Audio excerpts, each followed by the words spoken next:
विमान हादसे का आज चौथा दिन है। पिछले 3 दिनों से राहत और बचाव कार्य के बाद अलग अलग एजेंसियां जांच में जुटी हुई थी, जिसमें डीजीसीए, इसके अलावा एयरक्राफ्ट एक्सीडेंट इन्वेस्टिगेशन ब्यूरो एएआईबी, साथ ही साथ अन्य सुरक्षा एजेंसियां जैसे कि NIA, Gujarat ATS, Gujarat police भी अलग अलग एंगल से जांच में जुटी हुई थी।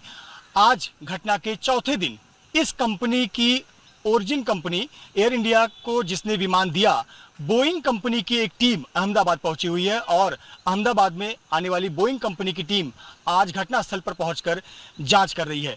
हम घटनास्थल से थोड़ी दूरी पर एक टॉप एंगल से ये तस्वीरें आपको दिखा रहे हैं। ये वही स्पॉट है जहां विमान सबसे पहले टकराया। ये वो मेस है और इसी मेस की जो इमारत थी, ऊपरी हिस्से से ये विमान टकराया और फिर चूंकि इस विमान में 1,25,000 लीटर से अधिक का फ्यूल था और इसकी चपेट में पूरा परिसर आ गया और आगे की जो हॉस्टल की 4 बिल्डिंगें हैं उसमें भी आग लग गई और ये जो इमारत है वो इमारत भी धराशायी हो गई। आज बोइंग कंपनी की टीम अहमदाबाद पहुंची हुई है और घटनास्थल पर पहुंचकर मुआयना कर रही है। चूंकि बोइंग कंपनी की टीम यहां पर आने वाली है, इसलिए उस परिसर से तमाम लोगों को खाली कराया गया है, दूर कर दिया गया है। मीडिया कर्मियों को भी घटनास्थल से काफ़ी दूर रखा गया है। समझते हैं कि आखिरकार बोइंग कंपनी इस जांच में क्या कुछ कर सकती है। तो सबसे महत्वपूर्ण है कि जिस कंपनी ने ये विमान एयर इंडिया का ड्रीम लाइनर 787 बनाया वो बोइंग कंपनी है। ऐसे पर बोइंग कंपनी जो यहाँ पर जांच करने वाली एजेंसियां हैं, डीजीसीए, एएआईबी, इन कंपनियों को एक असिस्टेंस का काम कर सकती है, यानी टेक्निकल सपोर्ट दे सकती है, क्योंकि उन्हें पता है कि ये विमान किस प्रकार की बनावट रखता है, क्या कुछ इसकी खूबी खासियत होती है। ऐसे पर जो लोकल इन्वेस्टिगेशन है, यानी अपने देश की जो एजेंसियां जांच कर रही हैं, उन्हें टेक्निकल सपोर्ट दे सकता है। साथ ही साथ घटनास्थल पर आकर एयरक्राफ्ट के सिस्टम बिहेवियर को क्रैश से पहले और क्रैश के बाद क्या कुछ हुआ, इस सिस्टम को समझने के लिए भी बोइंग की जो टीम है वो कार्यरत है।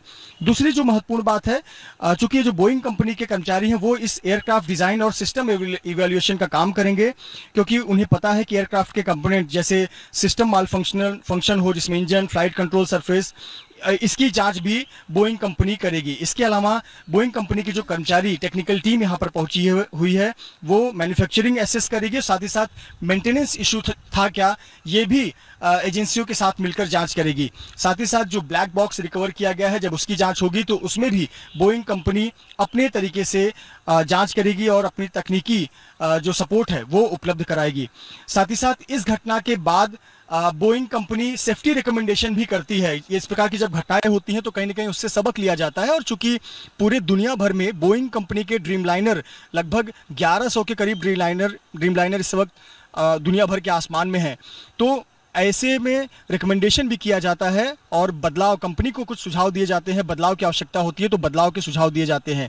साथ ही साथ बोइंग कंपनी एयरलाइन कंपनी को, यानी एयर इंडिया को, साथ ही साथ जो पीड़ित हैं उनके संदर्भ में भी अपना एक वक्तव्य यहाँ से जारी कर सकती है। तो इस प्रकार से जो बोइंग कंपनी है वो यहाँ पर पहुँची हुई है और यहाँ एक जो लोकल डीजीसीए जांच कर रही है, एएआईबी जांच कर रही है, तो उनको टेक्निकल सपोर्ट देने के लिए, सहायता देने के लिए और अपने कंपनी के नज़रिए से जो जांच के लिए महत्वपूर्ण चीज़ें हैं उस एंगल से जांच करने के लिए यहाँ पर पहुँची हुई है। पिछले 3 दिनों में हमने देखा कि अलग अलग एजेंसियों ने जांच किया और अब बोइंग कंपनी के कर्मचारी, टेक्निकल टीम, टेक्निकल स्टाफ, साथ ही साथ उनके वरिष्ठ अधिकारी घटनास्थल पर पहुंचकर मुआयना कर रहे हैं और लोकल टीम के साथ मिलकर इस घटना की जाँच और बारीकियों को समझ रहे हैं। कैमरामैन धर्मेंद्र पांडे के साथ मृत्युंजय सिंह, एबीपी न्यूज़, अहमदाबाद।